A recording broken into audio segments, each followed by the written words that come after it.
शिव महापुराण कर रही है, शंकर की कथा कर रही है। एक छोटा सा उपाय अवश्य करिए। मान लो आपको लग रहा है कि आपके घर में पितृदोष है, आपको ऐसा महसूस होता है, अमावस्या पड़ती है, चावल की कटोरी में एक कपूर का टुकड़ा रख दीजिए, मान छोटा सा, और कपूर का टुकड़ा रखकर उस कपूर को दरवाजे के बाहर कटोरी में ही, चावल रखी हुई कटोरी में ही उसको पितरों का स्मरण कर कर जला दीजिए। और जलाने के बाद उस चावल को कहीं भी किसी भी वृक्ष की छांव में पक्षियों के लिए डाल दीजिए। शिव महापुराण की कथा कहती है, अगर मान लो पितृ आपको कष्ट दे रहे हैं, पितृ आपको तकलीफ दे रहे हैं, कोई काम नहीं होने दे रहे हैं, या कहीं आपको ऐसा लगता है कि पितरों का दोष है, तो वो पितृ दोष देवी, अब ये जो आप करेंगे ये कब कर रहे हैं? अमावस्या के दिन आप उसको रख रहे हैं। अमावस्या के दिन उसको रखकर रात भर आपने रखा कपूर के साथ में, सुबह एकम पड़ गई, उसी दिन उसको जलाकर आपने पटक दिया। अर्थात उससे देवी और पितृ इन दोनों का आशीर्वाद जो प्राप्त होता है, तो घर में से पितृदोष समाप्त होकर लक्ष्मी की वृद्धि प्रारंभ हो जाती है। अमावस्या के दिन प्रदोष काल में, प्रदोष के समय पर, प्रदोष काल में शाम के समय पर जाकर किसी भी नदी, तालाब, बावड़ी, कुआं, कहीं ना कहीं जो आपके पास में हो, वहां पर एक घी का दिया, बत्ती का मुंह दक्षिण की ओर कर कर अवश्य जला कर जाना, सारे पितृदोष समाप्त हो जाएगा।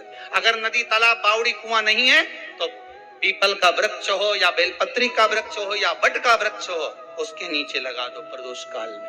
पर अमावस्या के दिन लगाएं जरूर। क्यों? क्योंकि अमावस्या 16 दिन तक पितृ मृत्यु लोक में आने के बाद में भोजन ग्रहण करते हैं।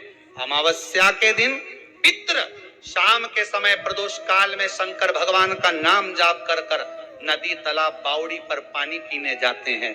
वहां से जल का आचमन कर कर पितृ अपने लोक को चले जाते हैं प्रदोष काल के समय पर। इसलिए प्रदोष काल में जलाशय के पास में बावड़ी, कुआं, नदी, तालाब के किनारे पर दिया लगाया जाता है, दक्षिण की ओर मुख कर कर बत्ती का, तो पितृ आशीर्वाद देते हुए जाते हैं कि फलो फूलो, आगे बढ़ो, उन्नति करो, तरक्की करो। ये पितरों का आशीर्वाद रहता, पितरों का वर रहता। आप देंगे, कुछ करा ना करा, फिर अमावस्या के दिन उस दिन दिया दक्षिण की ओर बाती का मुख कर कर।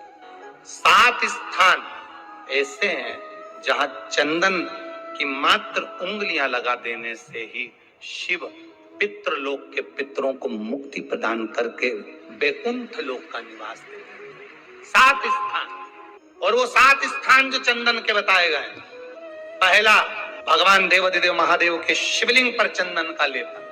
समझ लेना जरा बहुत अच्छे से।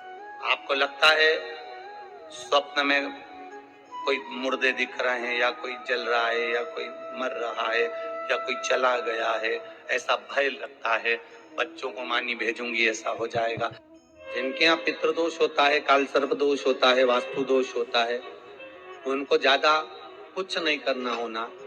महाराज एक बेल का फल लीजिए, उसके अंदर का जो गुर्दा होता है, अंदर का जो भाग होता है, उसको निकाल लीजिए, और उस बेल के फल में आटा सेक कर उसमें शक्कर मिलाकर उसको उसके अंदर भर लीजिए। अमावस्या के दिन सुबह 10 बजे से पहले उसको अपने घर में घुमाने के बाद में, जिसको काल सर्प दोष बताया है, पितृदोष बताया है, या वास्तु दोष का स्मरण बताया है, घर में सब दूर घुमाकर अपने परिवार का हाथ का स्पर्श कराकर पीपल के पेड़ के नीचे तक खड्डा खोदकर उस बेलपत्र के उस फल को दाब दीजिए। महाराज केवल एक अमावस्या करना रहता है, पितरों के दोष से मुक्ति मिलती है और हमारे घर के कार्य सफल होना प्रारंभ हो जाता है। पति को मानी भेजूंगी ऐसा हो जाएगा।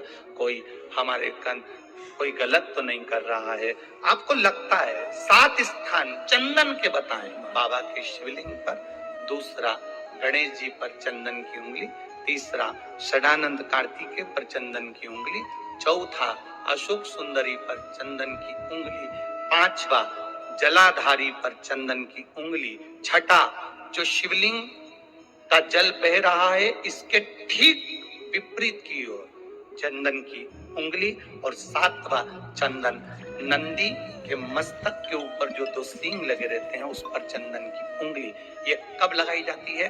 या तो अमावस्या के दिन आपको लगता है कि हमारे पूर्वजों का उद्धार नहीं हुआ, हमारे पूर्वजों का कल्याण नहीं हुआ, कहीं अधोगति में कोई चला गया है, उसका बस एक बार, रोज नहीं जरूरत है, 4 दिन दुकान अच्छी चले, बाकी के समय देखना पड़े, समझ लेना पितृदोष।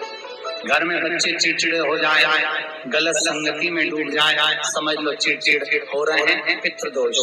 घर के बच्चे माता पिता का आदर न करें, सम्मान न करें, तेज आवाज में बात करें, समझ लो पितृदोष। पितृदोष मालूम पड़े, इतने से भी अगर आप नहीं समझ सकते, परिवार का कोई एक व्यक्ति जब जब भोजन करने बैठे तब तक उसकी थाली में बाल आए, भले वो होटल में खाए तो भी बाल आए, वो कहीं खाना खा रहा है तो बाल आ जाए। 8, 15 दिन में, 4 दिन में, 3 दिन में, 2 दिन में, 6 दिन में आपकी थाली के भोजन में अगर बाल निकल रहा है, केश निकल रहा है, समझ लेना कि पितृ आपसे कुछ मांग रहे हैं, पितृ आपसे कुछ चाहते हैं, क्योंकि